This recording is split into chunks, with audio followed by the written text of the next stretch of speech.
দেশের 4 সমুদ্র বন্দর ও 7 অঞ্চলের নদী বন্দরে সতর্কতা দিয়েছে আবহাওয়া অধিদপ্তর। সমুদ্রগুলোকে 3 নম্বর ও নদী বন্দরগুলোকে 1 নম্বর সতর্ক সংকেত দেখাতে বলেছে সংস্থাটি। আজ বৃহস্পতিবার 14 আগস্ট বাংলাদেশ আবহাওয়া অধিদপ্তরের আবহাওয়াবিদ ডক্টর মোহাম্মদ ওমর ফারুকের দেওয়া পূর্বাভাসে এ তথ্য জানানো হয়। সমুদ্র বন্দরের সতর্কবার্তায় আবহাওয়া অফিস জানায়, উত্তর অন্ধ্রপ্রদেশ এবং দক্ষিণ উড়িষ্যা উপকূলের অদূরে পশ্চিম মধ্য বঙ্গোপসাগর ও তৎসংলগ্ন উত্তর পশ্চিম বঙ্গোপসাগর এলাকায় অবস্থানরত লঘুচাপটি আজ সকাল 6টায় একই এলাকায় অবস্থান করছে।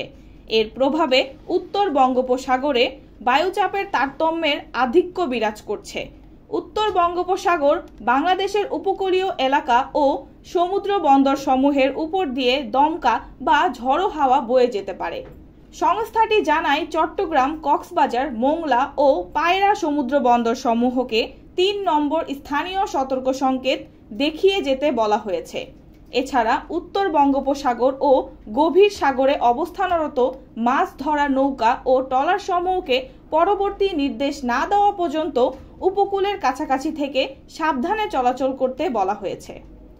নদী বন্দরের সতর্কবার্তায় আবহাওয়া অফিস জানায়, আজ সন্ধ্যা 6টার মধ্যে খুলনা, বরিশাল, পটুয়াখালী, নোয়াখালী, কুমিল্লা, চট্টগ্রাম এবং কক্সবাজার অঞ্চলসমূহের উপর দিয়ে দক্ষিণ থেকে দক্ষিণ পূর্ব দিক থেকে ঘন্টায় 45 থেকে 60 কিলোমিটার বেগে অস্থায়ীভাবে দমকা বা ঝড়ো হাওয়া সহ বৃষ্টি বা বজ্রবৃষ্টি হতে পারে।